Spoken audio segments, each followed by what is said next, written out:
నేను ఈరోజు dry fruits అన్నిటితోటి పప్పు చెక్క చేస్తున్నాను అనమాట. అందు గురించి అని బాదాం, కాజు, ఇంకా పీనట్స్, పిస్తా ఇవన్నీ వేయించి పెట్టుకున్నాను.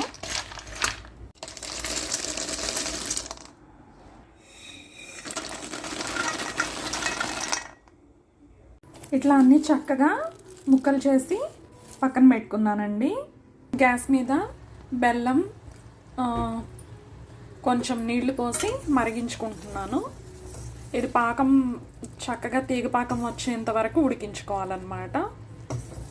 నేను డ్రై ఫ్రూట్స్ 1/2 కేజీ బాదం పప్పు, 1/2 కేజీ వేరుశెనగ పప్పు, 1/2 కేజీ జీడిపప్పు, ఒక 1/2 కిలో పిస్తా ఒలిచిన పప్పులు తీసుకున్నాను అనమాట. సో వాటన్నిటికీ గాను 1.5 కేజీ బెల్లం వేసుకున్నాను. దగ్గర కేజీన్నర. కొంచెం బాగా ఉడికించుకొని చక్కగా తీగ పాకం వచ్చేంత వరకు ఉడికించుకోవాలి. ఇది పాకం ఉడికేలోపు వడ్డన పళ్ళల్లో నెయ్యి వేసి చక్కగా స్ప్రెడ్ చేసుకున్నాను అనమాట. నేను నీట్గా వడ్డన పళ్ళం ఒకటి, చిన్న ప్లేట్ ఒకటి తీసుకున్నాను అనమాట. ఈ రెండిట్లో మంచిగా ఆయిల్ పట్టించి నెయ్యి పట్టించి పెట్టుకున్నాను. బెల్లం కరిగి పాకం ఉడుకుతుందనగా కొంచెం యాలకుల పొడి వేసుకోవాలండి, మంచి వాసన వస్తుంది.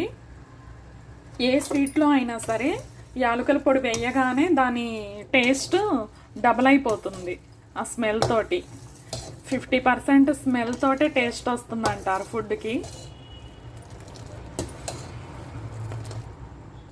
పాకం ఉడికిందో లేదో తెలుసుకోవడానికి నేను ఇట్లాగా ప్లేట్లో వాటర్ పోసుకొని అందులో బెల్లం పాకం వేసి టెస్ట్ చేస్తున్నాను. ఇది ఇంకా ఉడకలేదండి, చేతికి కూడా రావట్లేదు ఉండ. ఇంకొంచెం సేపు ఉడకబెట్టుకుందాం.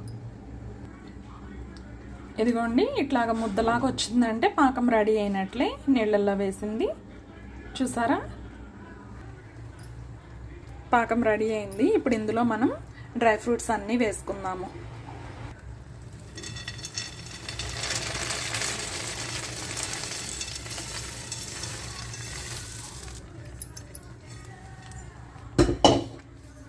అన్నీ వేసేసి ఇట్లాగా చక్కగా కలుపుకోవాలన్నమాట.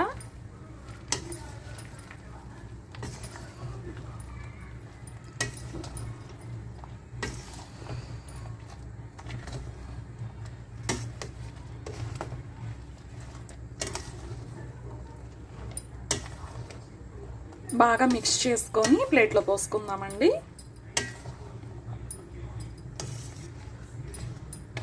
పాకం, నట్స్ అన్నీ చక్కగా సరిగ్గా సరిపోయాయి చూడండి.